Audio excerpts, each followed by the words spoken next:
G'day people, welcome back to the lab. Do you have a Hisense TV remote that doesn't work? We're going to go through the most common faults today that kill this remote, and we're going to fix it, from resetting the remote to faulty buttons and liquid damage. And you can do this at home as well.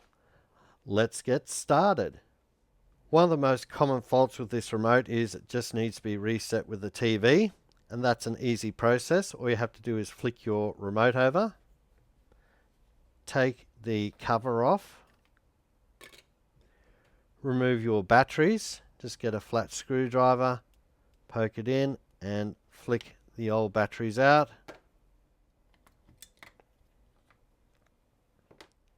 Flick it back over, hit the power button a couple of times to make sure your remote is fully powered down. There's a little capacitor inside this remote that acts as a little battery, and by hitting that power button a couple of times it will make sure the capacitor is completely discharged and not actually powering up the chip inside.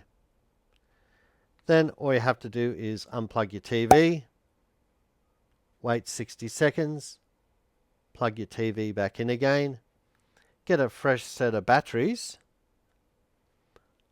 flip your remote back over again, put those new batteries in, put the cover back on the remote, and then give your remote a go then and see if it operates your TV. The next common issue with this remote is that one of the buttons isn't working. And there's a lot of videos out there that actually say, oh look, press every button on the remote and give it a bit of a whack.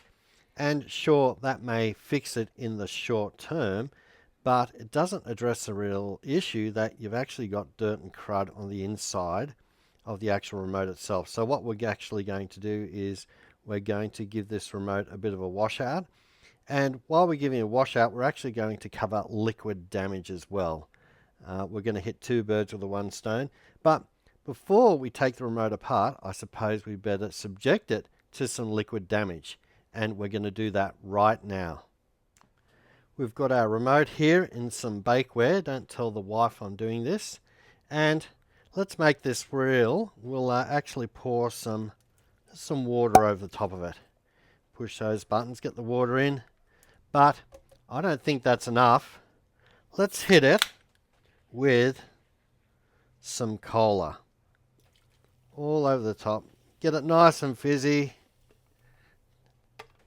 Spin it around, plenty of cola in there, and we'll let that concoction go off for a couple of hours, and hopefully we can get lots of liquid inside this remote, and then we'll rip it apart and we'll do a repair on it. Right, a little while later. Yuck, what a mess. We'll put that off to the side. We better sneak this bakeware into the dishwasher. Now we better open this up. As you can see, it's still sopping wet with coal and water. So hopefully some of the liquid has seeped into it. Right, let's take our back cover off and expose the batteries. And we just flick them out with our screwdriver.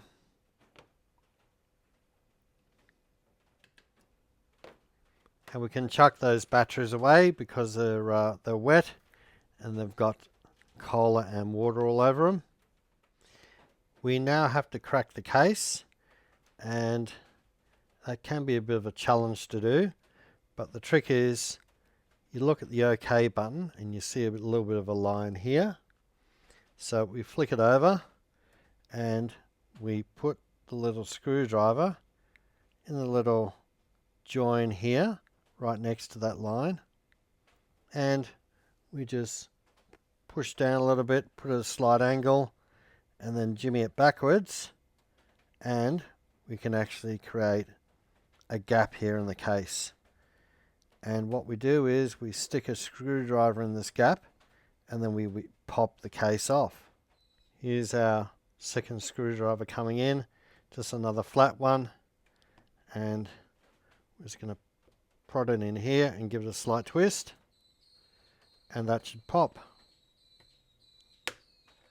We're going to move down the other direction and continue popping our little case.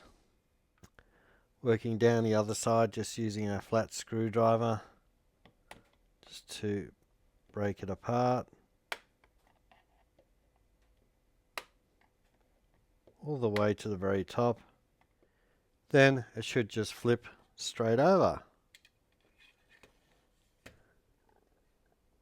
And here we have the two halves. We have the top and we have the bottom half. If we have a look at our buttons under the microscope, we can see that a little bit of the collar has come through the top and hit the backs of these little buttons.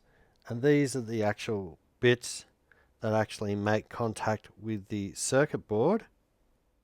They are just conductive pads which apply pressure to each of the button positions here and make contact. And you can see a little bit of collar ingress here as well. So what we have to do here is we have to disassemble the rest of the remote, and then we'll give it a bath in isopropylene alcohol. We have the top half of our remote, and we're just going to break away the rubber membrane here. And as explained before, these are all the buttons, and we have these little contacts on the back that need to be cleaned. First of all, we'll do the plastic. It's still got a bit of collar on it. And the way we actually clean this is we use isopropyl alcohol. We just pour a little bit of that in. Be aware that this is flammable, so don't put it anywhere near sources of ignition. Use it in a well ventilated area.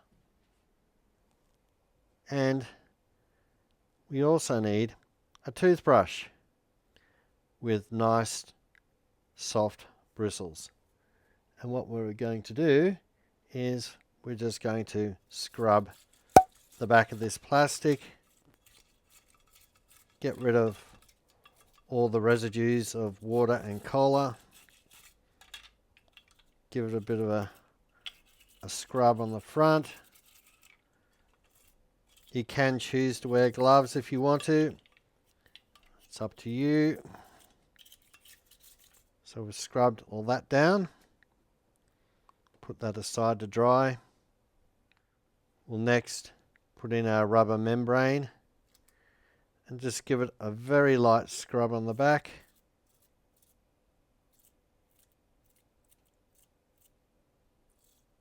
Just across all those contacts.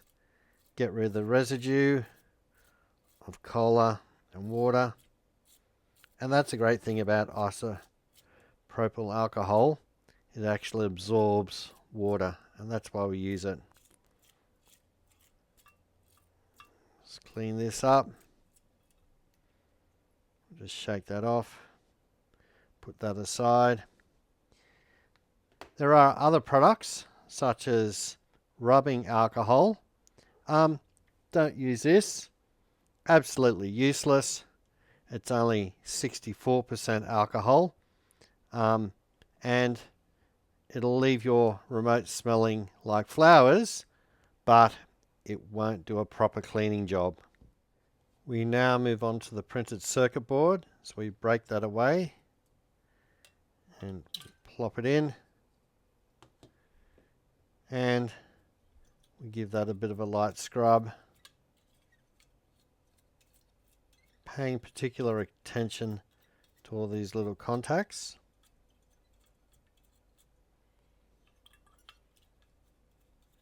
Nice and gentle around the chip. The other side. Just clean up around the capacitor and the contacts.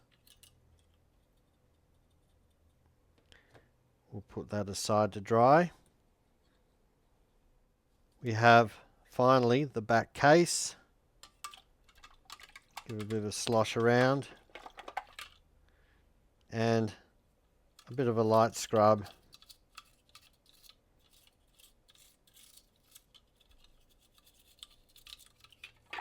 And across the back of the case as well.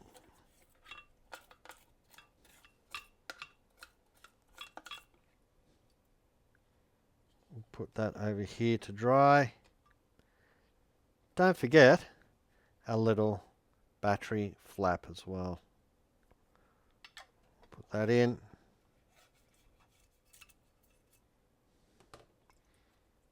And we're all done. We'll just put everything aside to clean up. Dispose of this isopropyl alcohol in a safe manner. And as I said before, you have to use it in a well ventilated area, away from sources of ignition. And you can wear gloves if you feel like doing so. Everything is now dry, but if you have stubborn stains that won't remove all that easily, it may be coffee or cordial or something of that nature.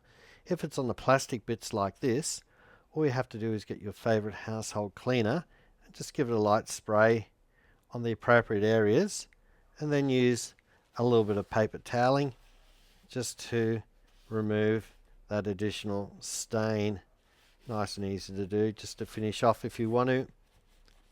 If you have any additional staining on the printed circuit board, on the membrane itself, that will have to pop back into the isopropyl alcohol. Now all we have to do is address the problem. If you have, let's say, a faulty button and it's not operating correctly or only operating half the time, all you have to do is identify that button and then look at the corresponding pad on the other side. What we'll do is we'll have a look at that under the microscope right now. This is our number 7 little contact on the printed circuit board, and let's pretend one of these tracks was broken or a little bit worn away, and it can happen if you have a common button that's used all the time, such as volume or channel. Find the broken track and just run over it with a pencil. And the graphite from the pencil just gives that track a little bit more conductivity and will make that little contact last a little bit longer, and it should bring your button back to life, but only apply the pencil to the track parts that are worn away. Other than that, we're ready to put everything back together. So get your front bit of plastic, flip that over, put your little rubber membrane back in there. It'll only fit one way. And then get the back bit of plastic, and we have our printed circuit board. Align these contacts here to go down these little holes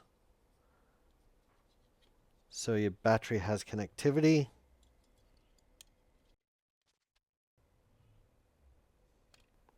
And then we just put it back together like this. Give it a bit of a squeeze, get it to click back together, work around all those edges like that. Get a fresh set of batteries, put those back in, get the polarity around the correct way, negative at the spring end and the opposite way around. Put your little battery flap or cover back on, and it's all back together. Hopefully this has fixed your problem, and it's better to fix something rather than throw it away. If you're still having problems, you may have to buy a replacement remote from eBay. Just type in Hisense Remote and the appropriate model number at the bottom. If you're interested in repairing other stuff yourself, check out the rest of our channel. Don't forget to share, like, subscribe, and other than that, we'll see you next time in the lab.